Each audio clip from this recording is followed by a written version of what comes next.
Sir అలాగే heavy headaches రావడం వల్ల మెడిసిన్స్ మీద మెడిసిన్స్ వేసేసుకుంటారు. దానివల్ల ఎక్కువ ప్రాబ్లమ్స్ ఏమైనా వచ్చే అవకాశం ఉందా?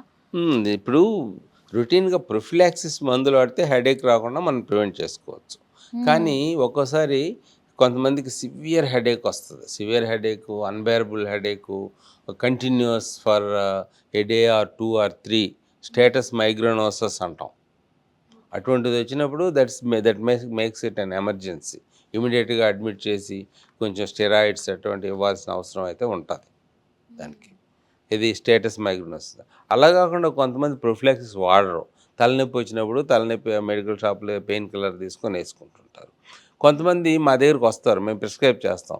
ఎక్కువ నొప్పి వచ్చినప్పుడు ఇది వేసుకో, తక్కువ నొప్పి వచ్చినప్పుడు ఇది వేసుకో అని చెప్తాం.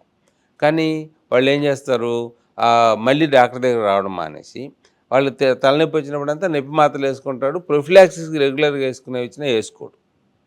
సో అది వేసుకుంటే ఒక గంట, ఒక 3-4 గంటలు తగ్గుతుంది, లేకపోతే 6 గంటలు తగ్గుతుంది, మళ్ళీ తలనొప్పి వస్తుంది, మళ్ళీ మాత్ర వేసుకుంటాడు. ఇలా కంటిన్యూస్గా అంటే డ్రగ్ డిపెండెన్సీ వచ్చేస్తుంది.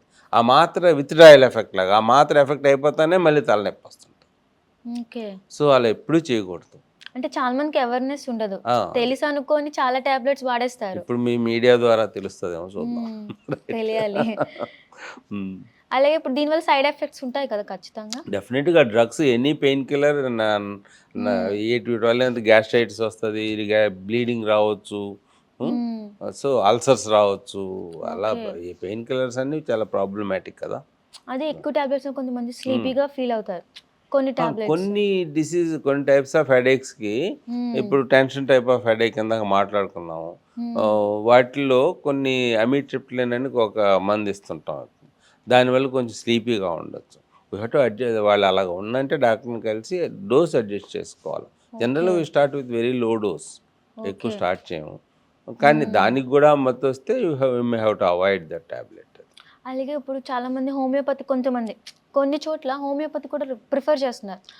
అది కూడా ట్రై చేస్తే ఏమైనా ఛాన్సెస్ ఉన్నాయని. అలాగే ఇంగ్లీష్ టాబ్లెట్స్ కూడా కొంతమంది వాడుతున్నారు. ఇందులో ఏది బెస్ట్ అంటారు, లైక్ మీ వరకు? ఇది ఎలాగంటే ఇప్పుడు ఈ మాత్రలు వేసుకుంటున్నాడు, తగ్గలేదు కాబట్టి వాళ్ళు ఇంకో సిస్టమ్ పోతారు. Homeo, ayurvedic or different systems of medicine. So my system is allopathic medicine. Other things homeopathy అదొక సిస్టమ్ ఆఫ్ మెడిసిన్, అదేవిధంగా ఆయుర్వేదం అదొక system of medicine. They will definitely have treatments for all diseases in their respective fields. So I cannot comment on homeo or ayurvedic because I don't have any knowledge about ayurvedic or homeo. నేను చదవలేదు వాటి గురించి, నేనేం చెప్తాను వాటి గురించి. నేను నా మందుల వరకే చెప్పగలను. Okay sir. అలాగే మీరు అన్నట్టు టీత్ వల్ల కూడా వస్తుంది అన్నారు, లైక్ పళ్ళ ప్రాబ్లమ్స్, కేరీస్ టీత్ వచ్చింది అనుకోండి, ఆ పెయిన్ వస్తుంది కదా, ఆ నర్వ్ సేమ్. అది కూడా ఒక మైగ్రేన్ టైప్ లాగా. Know that is dental cause. అది సెకండరీ హెడేక్స్ అండి. అవునవును, సెకండరీ హెడేక్స్. ఆ పెయిన్ ఉన్నంత వరకు అది కూడా ఉంటుంది. అది రూట్ కెనాల్ ట్రీట్మెంట్ అది చేసి తీసామనుకో నొప్పి పోద్ది కదా వాళ్ళకి కొందరు.